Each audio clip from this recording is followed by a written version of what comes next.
dari Aisyah bahwa Al-Haris bin Hisham pernah bertanya kepada Nabi sallallahu alaihi wasallam, "Kaifa ya'tikal wahyu?" Bagaimana wahyu itu datang kepada engkau ya Rasulullah?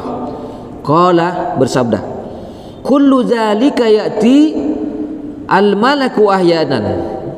Semua itu datang, kadang malaikat datang, kadang fi misli salatil jaros, seperti suara lonceng, gemerincing lonceng. Fayafsimu anni, lalu dicabut dariku.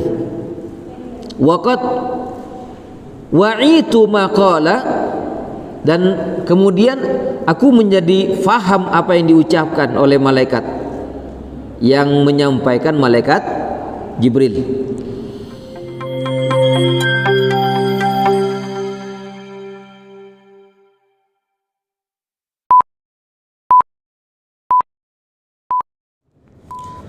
Assalamualaikum warahmatullahi wabarakatuh.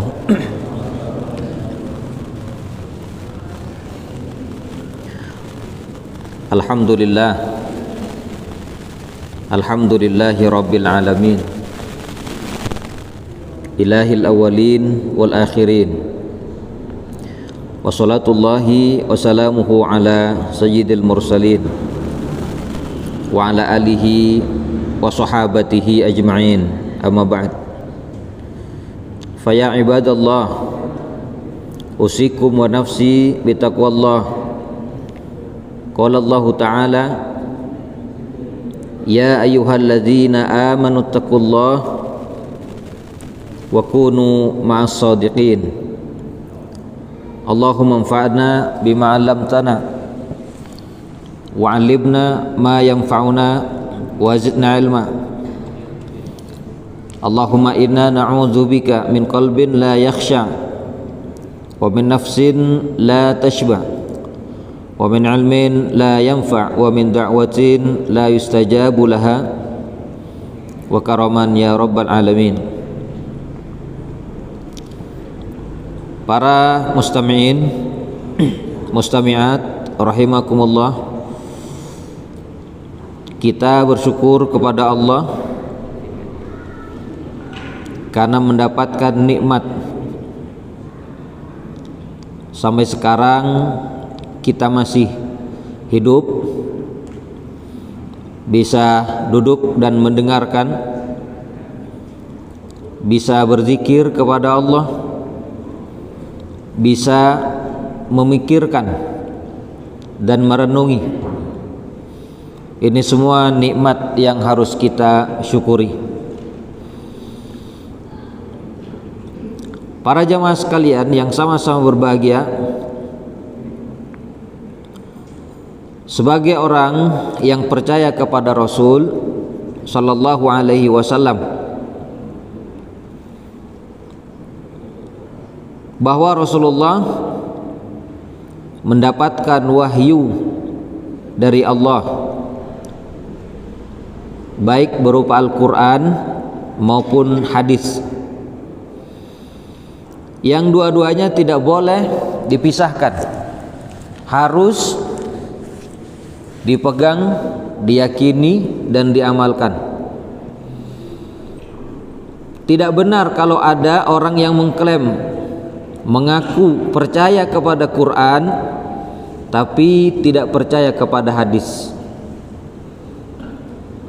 Kalau begitu dia masuk dalam pernyataan sahabat Rasul yang bernama Abdullah bin Abbas, mengatakan salasu ayatin nazalat makrunatan la tuqbal wahidatun minhunna bighairi qarinatiha. La tuqbal minha wahidatun bighairi qarinatiha. Ada 3 ayat yang turun kepada Rasul sallallahu alaihi wasallam yang perintahnya bergandengan. Satu perintah tidak diterima kalau tidak dikerjakan juga gandengannya. Yang pertama ayatnya berbunyi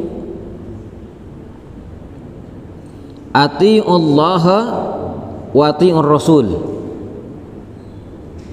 Taatilah Allah dan taati Rasul. Kata Abdullah bin Abbas, faman ata'a Allah wa lam yuti'ir rasula lam yuqbal minhu. Siapa yang taat kepada Allah tapi tidak kepada Rasul, tidak diterima.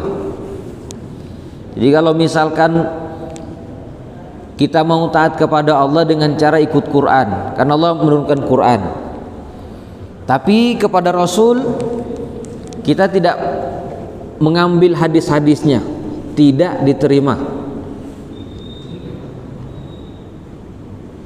Ini yang pertama. Yang kedua, kata Abdullah bin Abbas, firman Allah, anishkurli waliwalidayka, kamu bersyukur kepadaku dan bersyukur kepada kedua orang tuamu. Faman syakarallah walam yashkur liwalidayhi, barang siapa yang syukurnya kepada Allah iya tapi tidak kepada kedua orang tua, lam yuqbal minhu, tak kira terima Pak. Ke Allah hebat hubungannya, ibadahnya, sholat sunnahnya, pokoknya amaliyahnya sehari-harinya hebat. Saking mun apanggiweun ring tuana tak rokon Pak. Tidak berterima kasih, tidak diterima ibadah itu. Yang ketiga, kata Abdullah bin Abbas, firman Allah, aqimus sholata wa utuz zakat, tegakkan sholat dan tunaikan zakat.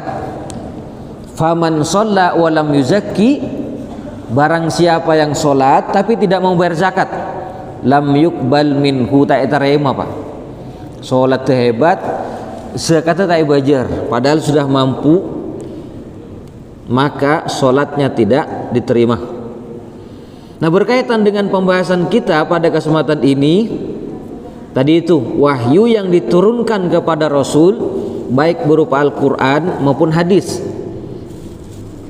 ini harus diyakini secara bersamaan, karena yang datang dari Allah otomatis wahyu, dan yang diucapkan oleh Rasul itu juga wahyu.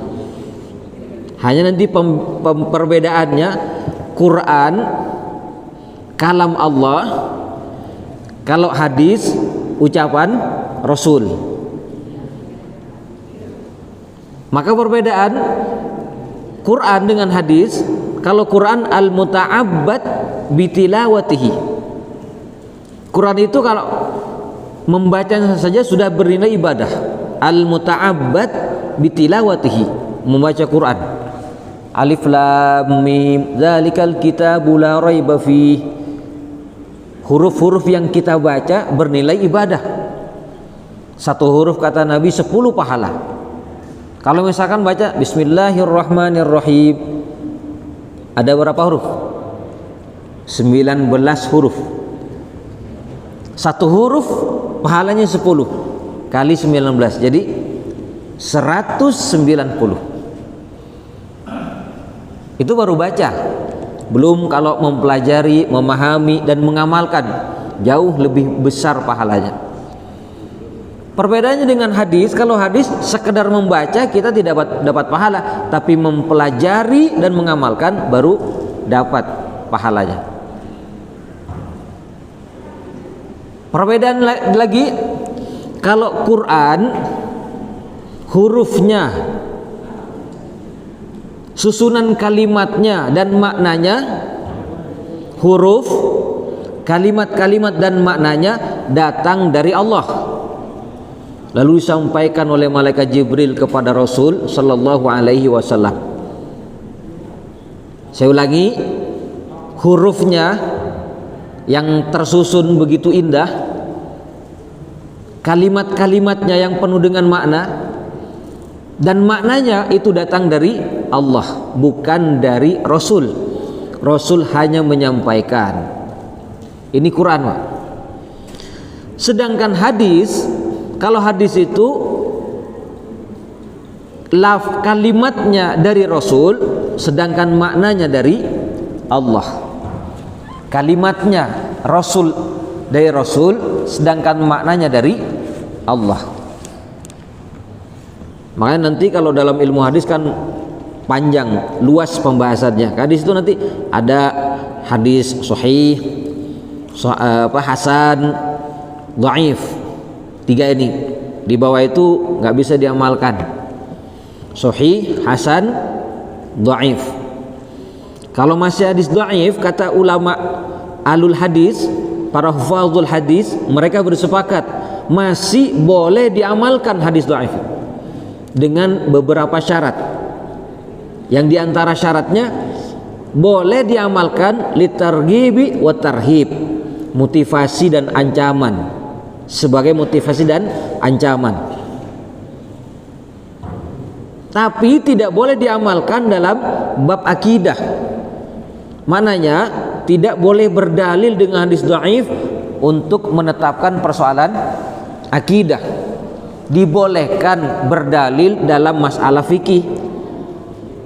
Karena itu para ulama, bahkan pendiri mazhab sekalipun, ternyata setelah dikaji oleh ulama-ulama pengikut atau di bawahnya dalam menetapkan hukum-hukum fikih, ternyata banyak hadis-hadis dhaifnya. Toh itu pun tidak membatalkan. Karena apa? Meskipun hadis dhaif, hadis dhaif itu boleh diamalkan dengan beberapa syarat tadi. Yang tidak boleh diamalkan yaitu di bawah dhaif. Namanya dhaif jiddan, sangat lemah. Apalagi di bawah dhaif jiddan sampai kepada palsu, maudhu, kadzab, itu baru nggak bisa jadi hujjah. Tapi kalau hadis dhaif, lemah, secara sanadnya lemah, tapi ada satu redaksi lemah dia, dan ada redaksi yang lain sanadnya lemah juga. Dan ternyata kumpulan hadis dhaif dalam satu persoalan dikumpulkan, itu kata para ulama nanti bisa jadi naik tingkat. Hadis dhaif yang terkumpul, redaksinya yang banyak, itu bisa naik tingkat jadi hasan li ghairihi. Hadis dhaif yang terkumpul bisa jadi naik tingkat hasan menjadi hasan li ghairihi. Hadisnya hasan karena banyak teman-temannya. Tadi kan boleh, Pak, ya. Makanya jangan terlalu anti lah kalau dalam masalah at-targhib wa tarhib atau masalah fikih sekalipun, jangan terlalu anti terhadap hadis dhaif. Karena banyak ulama-ulama kita yang juga menggunakan hadis dhaif, dan tentu pembahasan kita dalam masa ini panjang. Saya kembali kepada persoalan pembahasan kita pada malam ini tentang hadis Rasul sallallahu alaihi wasallam, yakni tentang Rasulullah mendapatkan wahyu. Bismillahirrahmanirrahim. An Aisyah anna Al-Harisa ibn Hisham sa'ala an-nabiyya sallallahu alaihi wasallam. Dari Aisyah bahwa Al-Haris bin Hisham pernah bertanya kepada Nabi sallallahu alaihi wasallam, "Kaifa ya'tikal wahyu?" Bagaimana wahyu itu datang kepada engkau ya Rasulullah? Qala, bersabda, "Kullu dzalika ya'ti al-malaku ahyanan." Semua itu datang, kadang malaikat datang, kadang fi misli salatil jaros, seperti suara lonceng, gemerincing lonceng. Fayafsimu anni, lalu dicabut dariku. Waqad wa'itu maqala, dan kemudian aku menjadi faham apa yang diucapkan oleh malaikat yang menyampaikan malaikat Jibril. wa huwa ashadduhu alayya, ini yang paling berat kepadaku, kata Nabi. Jadi di antara cara wahyu yang turun kepada Rasul, yang paling berat ini seperti suara lonceng. Wa yatamassalu liyal malaku ahyanan, kadang malaikat menyerupai kepadaku rajulan, seorang laki-laki, fayukallimuni, dia berbicara kepadaku, fa'ai ma yaqul, lalu aku menjadi paham apa yang diucapkan berupa wahyu. Ini satu hadis tentang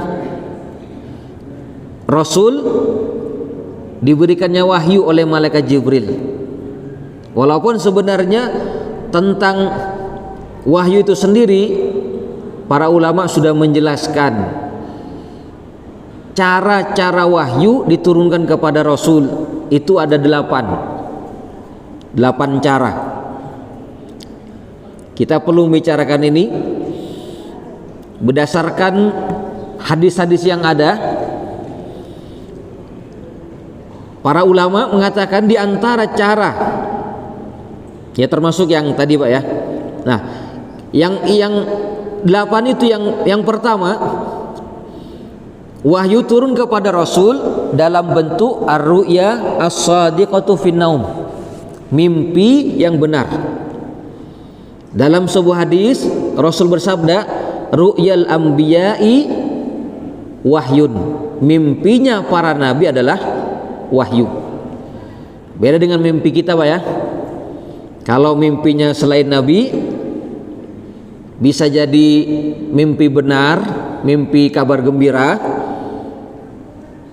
atau bisa jadi mimpi yang datang dari setan. Ya tergantung ketika tidur pakai doa tidak. Kalau mimpinya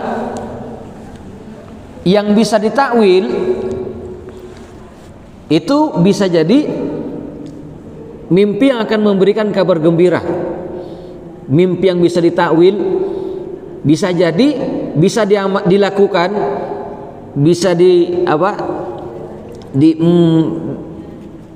bisa terjadi kepada orang beriman maupun orang yang tidak beriman. Mimpi yang bisa ditakwil. Tapi tidak semua mimpi bisa ditakwil, karena ada mimpi yang menakutkan ketika tidur, seperti dikejar ular, itu biasanya mimpi datang dari setan. Lah sekarang mimpi yang terjadi kepada Rasul itu adalah wahyu. Ya termasuk yang kalau setiap Idul Adha para penceramah menjelaskan tentang mimpi yang dialami oleh Nabi Ibrahim. Ya, karena Nabi Ibrahim itu bermimpi Pak. 3 malam bermimpi berturut-turut. Pada malam 7 Zulhijjah bermimpi Nabi Ibrahim. Dalam riwayat itu mimpinya apa? Sembelih putramu. Pada tanggal ke-7 Zulhijjah malamnya bermimpi sembelih putramu. Esok harinya bangun Nabi Ibrahim dan mengatakan tidak mungkin mimpi itu datang dari Allah.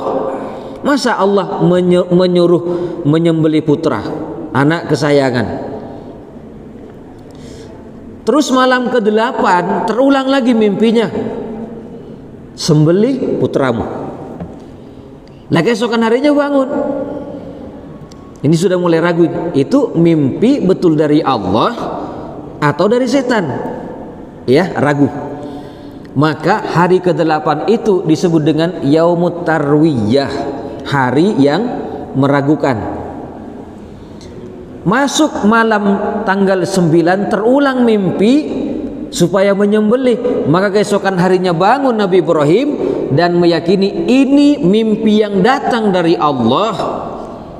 Diketahui mimpi perintah dari Allah, maka tanggal 9 itu disebut dengan Yaumu Arafah, hari yang diketahui mimpinya datang dari Allah. Ayatnya kan sudah dibaca, sering dibaca. Ini arafil manam, saya bermimpi anakku, saya menyembelihmu Nah, itu mimpinya Nabi Ibrahim. Dan nabi-nabi yang lain termasuk nabi kita kalau bermimpi itu wahyu. Seperti dalam riwayat Rasulullah Shallallahu Alaihi Wasallam, beliau mengalami mimpi, ya. Rasulullah bermimpi sebelum turun Al-Alaq, Iqra bismi rabbikal ladzi khalaq, khalaqal insana min alaq. Sebelum turun ayat ini kepada Rasul,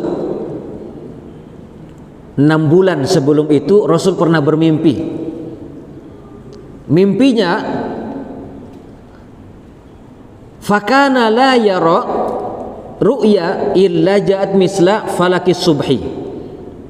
Dalam hadis dikatakan Rasul itu kalau bermimpi di suatu ketika seperti berada pada suasana di waktu subuh. Bermimpi seperti suasana di waktu subuh. Coba kita ingat kalau waktu dia waktu subuh.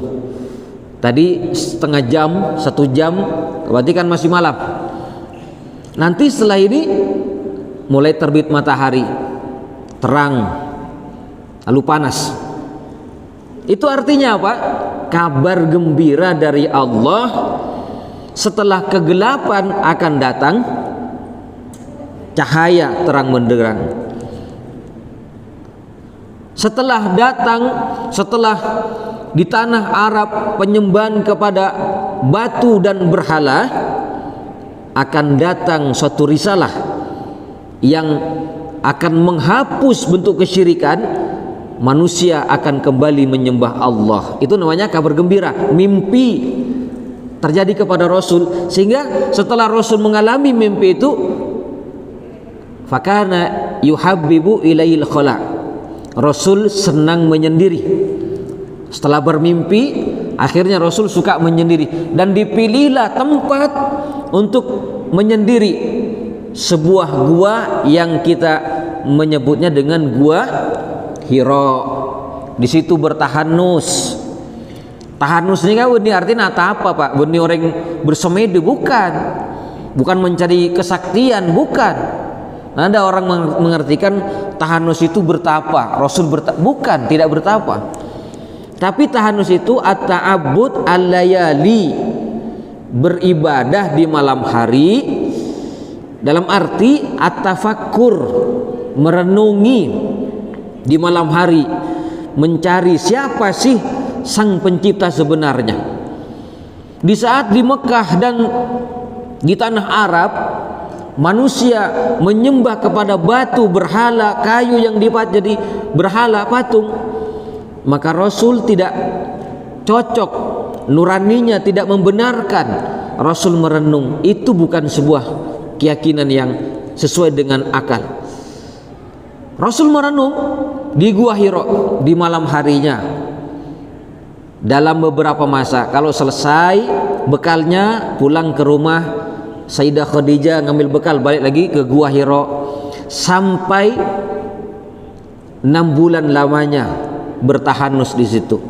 Baru nanti kan datang malaikat Jibril dalam rupa seorang laki-laki yang gagah perkasa, lalu datang kepada Rasul dan mengatakan, Iqra, baca.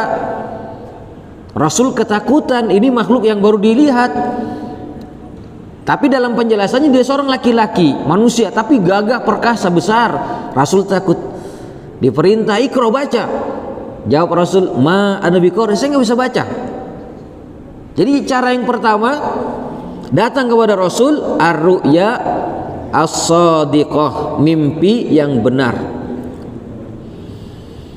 Yang kedua para jemaah, al-ilham, an yanfusal malaku fi ru'ihi, ilham yang ditiupkan oleh malaikat Jibril ke dalam hatinya, langsung menjadi paham.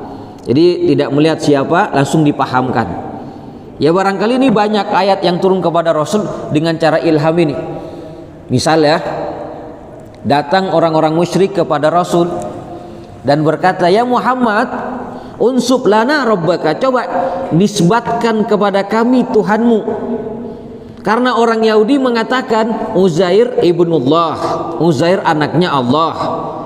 Orang Nasara mengatakan Isa ibnullah, Isa itu anaknya Allah. Coba nisbatkan, kami itu anak Allah.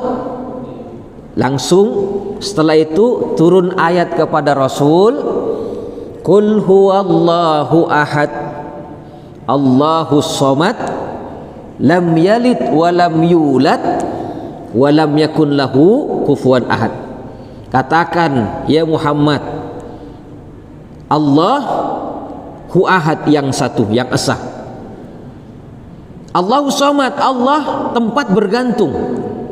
Lam yalid, dia tidak beranak seperti yang diyakini oleh agama lain. Walam yulad, dia juga tidak sebagai anak. Walam yakun lahu kufuwan ahad, dan Allah tidak ada yang sekufu, tidak ada yang semisal, tidak ada yang sepadan, baik zatnya, perbuatannya, sifat-sifatnya. Allah maha sempurna. Ini turun kepada Rasul, langsung dipahamkan. Tentu malaikat Jibril meniup, Rasul tidak melihat. Dan banyak yang semacam ini, cara wahyu turun kepada Rasul dengan cara ilham, ditiupkan oleh malaikat Jibril ke dalam hati Rasul sallallahu alaihi wasallam. Rasul sallallahu alaihi wasallam dalam sebuah hadis bersabda, inna ruhal qudsi nafasa fi raw'i, sesungguhnya Ruhul Qudus yaitu malaikat Jibril telah meniup dalam hatiku, telah meniup, telah memahamkan, telah memberi ilham. Kata Nabi, lan tamuta nafsun, tidak akan mati satu jiwa hatta tastakmila rizquha wa ajaluha, sampai sempurna rizki dan ajalnya. Fattaqullaha wa ajmilu fit talab, maka bertakwalah kalian kepada Allah dan perbagus cara mencari rizki. Ini menyampaikan Rasul, langsung dipahamkan oleh malaikat Jibril lewat tiupan atau disebut dengan ilham. Para jemaah sekalian, cara yang kedua, ilham. Di antaranya di sini supaya kita mencari rizki dengan cara yang bagus, yang halal. Kenapa? Nabi mengatakan tidak akan mati seseorang kalau kecuali rizkinya yang sudah ditentukan sebelum lahirnya, dan ajal yang sudah ditentukan, tidak akan mati kalau sudah semua itu sempurna. Makanya hidup ini cari rizki yang halal. Rugi Pak, sekarang kan tidak lagi mempersoalkan halal haram, nggak ada urusan, yang penting untung. Ini sudah zamannya. Kenapa? Nabi sudah mengatakan dalam hadisnya, yati ala nasi zaman, akan datang suatu masa kepada manusia, la yubalil mar'u mimma akhadzal mal, orang tidak lagi mempersoalkan, tidak lagi memperhatikan dari mana dia mengambil harta, mendapatkan keuntungan. Amin halalin, amin haramin, apakah dari yang halal atau yang haram? Ya sekarang kan gitu Pak ya. Woi, kalau sudah urusan harta Pak, tidak menimpa siapapun, mau kiai mau ulama, apalagi yang bukan ulama Pak ya. Kalau sudah harta dihadapkan, itu ilmu seakan-akan hilang Pak. Bukan lupa, ilmu sudah hilang kalau dihadapkan pada harta. Ini tidak mungkin. Maka dari itu Nabi mengatakan fa'ajmilu fit talabi, perbaiki, perbagus cara mencari rizki.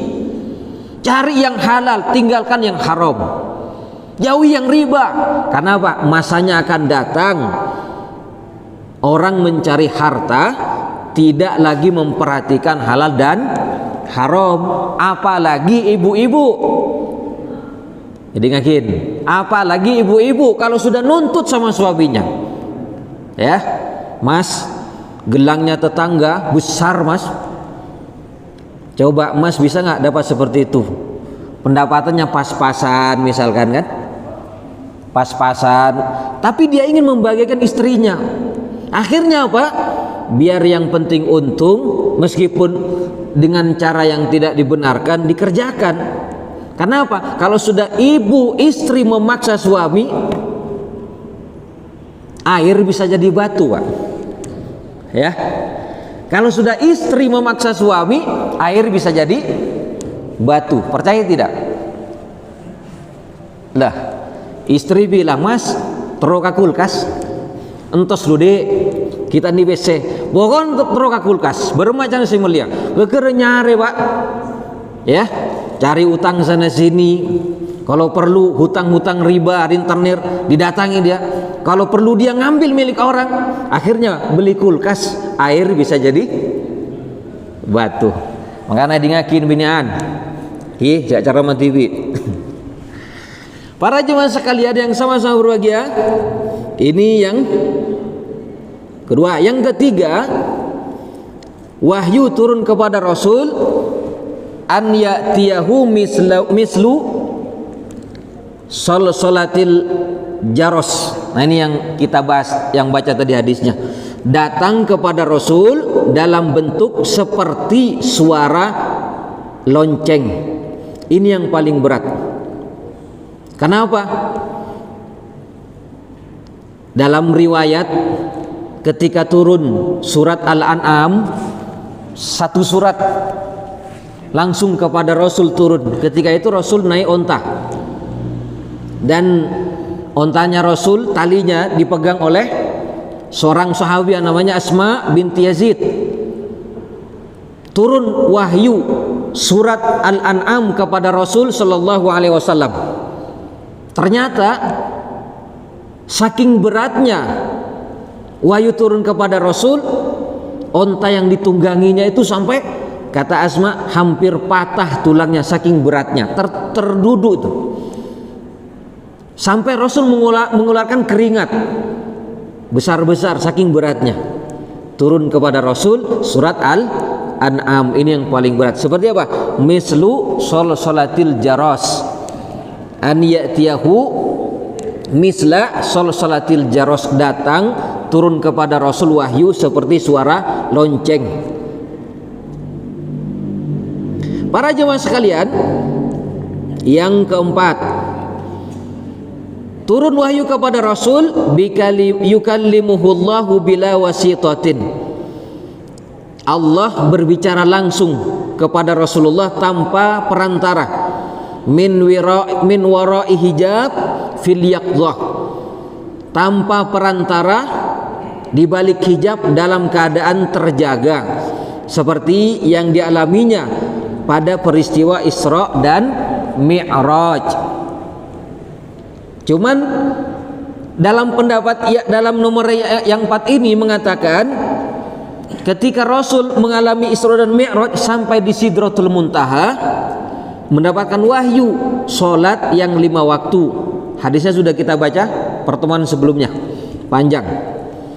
Di sini menurut yang keempat, Rasul mendengarkan perintah dari Allah langsung di balik hijab, dan Rasul tidak melihat Allah, hanya mendapatkan perintah.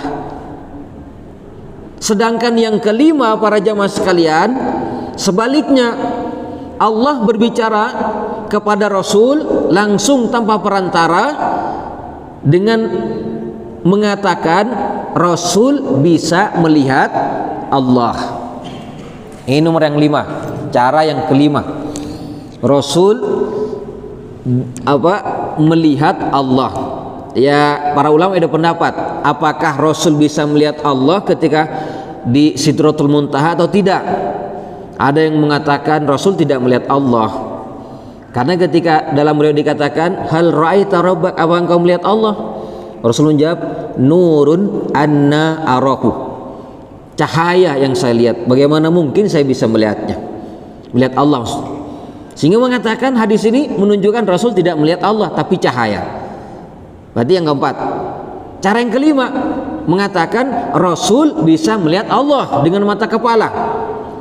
Karena ada riwayat ditanya, ya Rasulullah, hal ra'aita rabbak, kau melihat Allah? Nurun anni arahu, cahaya, sesungguhnya aku melihatnya. Wallahu a'lam Masing-masing pendapat mengatakan yang paling roji yang melihat, yang paling roji yang tidak melihat. Wallahu a'lam. Yang penting ini cara. Yang kelima, yang keenam,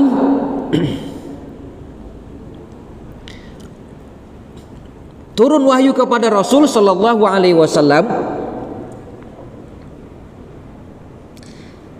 yakni dalam bentuk mimpi. Allah berbicara kepada Rasul dalam keadaan tidur. An yukallimahullahu fin naumi kama fi hadis Mu'ad an inda Tirmidzi.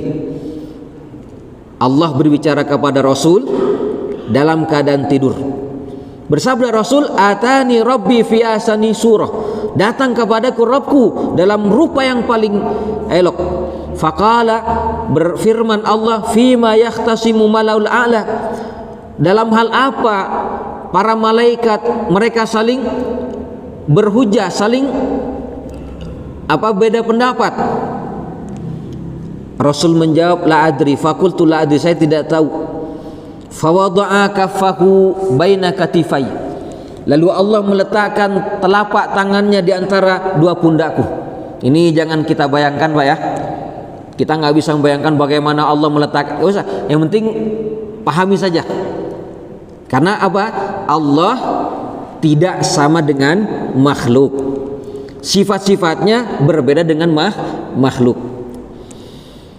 Kata Rasulullah, fawajadtu baradaha fi sandawatai, saya mendapati rasa dingin pada dua dadaku. Ini maksudnya apa ini? Puting susu Rasul terasa dingin. Wa tajallali ilmu kulli syai', lalu menjadi terang bagiku ilmu segala sesuatu.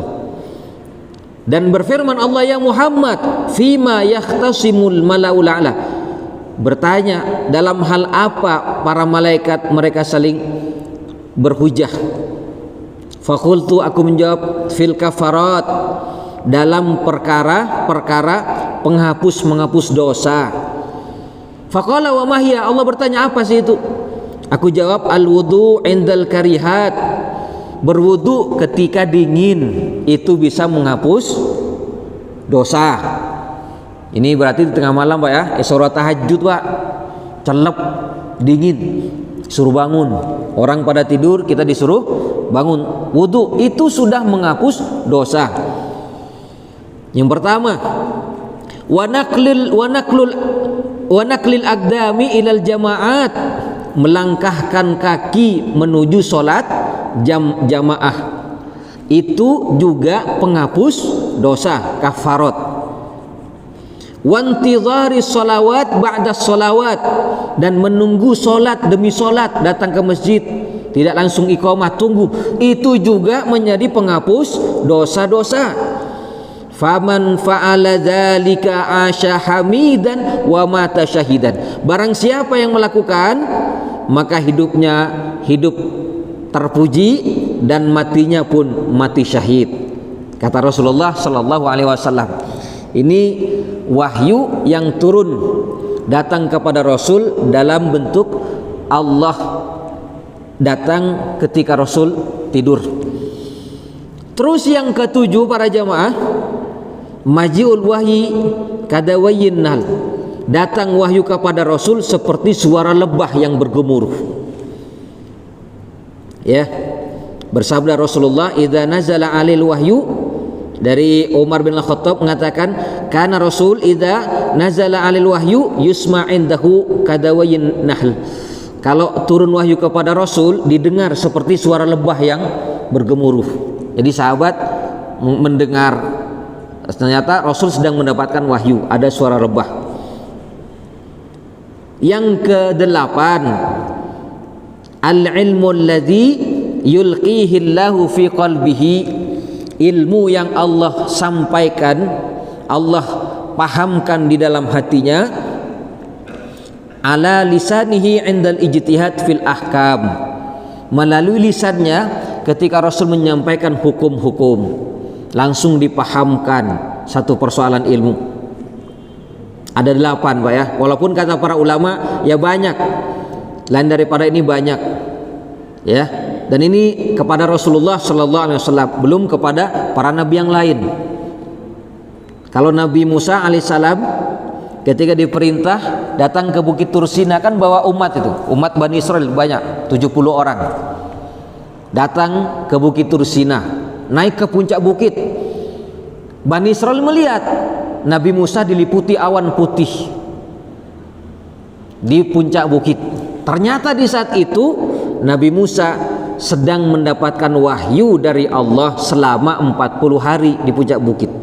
Makanya kan setelah Nabi Musa turun dari bukit, Bani Israel mengatakan, "Ya Musa, kami tidak akan percaya, lan nu'mina laka hatta narallaha jahratan." Kami tidak akan beriman sampai kami bisa melihat Allah dengan mata kepala.